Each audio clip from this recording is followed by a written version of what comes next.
Baik, saya akan membahas tentang koreksi fiskal. Koreksi fiskal adalah proses penyesuaian laporan keuangan komersial perusahaan agar sesuai dengan aturan perpajakan.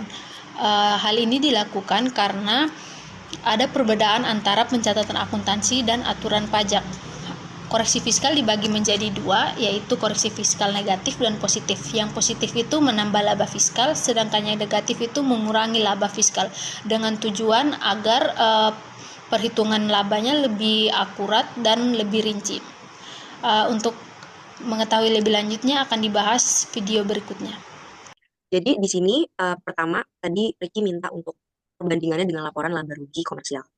Jadi laporan laba rugi komersial ini adalah laporan laba rugi yang menggunakan standar akuntansi. Tadi sudah saya jelaskan di awal. Lalu Oke. itulah yang dinamakan laporan laba rugi. Nih, yang pertama ada penjualan bersih, artinya omset selama setahun ya. Lalu ada HPP. HPP ini sudah menyangkut pembelian, sudah menyangkut barang yang dijual dan barang yang masih ada persediaan.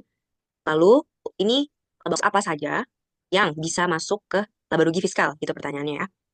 Yang pertama, ini kita udah buat ininya ya, udah buat laporannya. Yang pertama ada biaya pajak biasanya.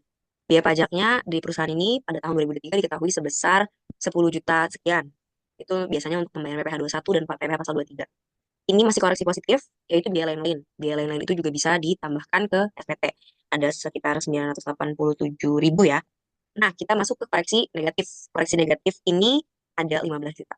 Nah, tadi kita juga eh, kita masuk ke koreksi fiskal. Ini ada sekitar 15.993 ini dari pendapatan jasa giro ya.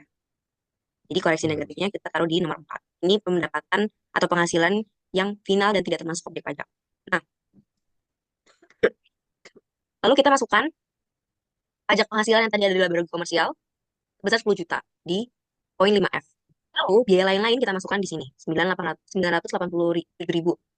Nah, maka eh, penghasilan neto fiskal fiskal yang diakui oleh pajak itu tidak sama dengan yang diakui oleh eh, PSAK. Nih, kalau kita bisa lihat, sorry, eh, tadi kita ulang lagi, laba rugi yang diakui sama PSAK itu adalah 212 juta.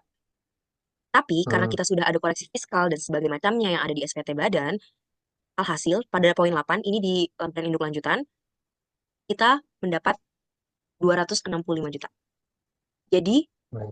eh, laba rugi yang diakui sama akuntansi, secara standar akuntansi dan secara undang-undang pajak itu berbeda. Jadi perbedaannya kenapa ya tadi? Karena ada beberapa koreksi fiskal dari biaya pajak penghasilan. Kalau bisa dilihat di sini ada harta, ada bantuan, ada sumbangan ya kayak gitu itu tuh bisa menjadi koreksi fiskal juga. Kita lanjut.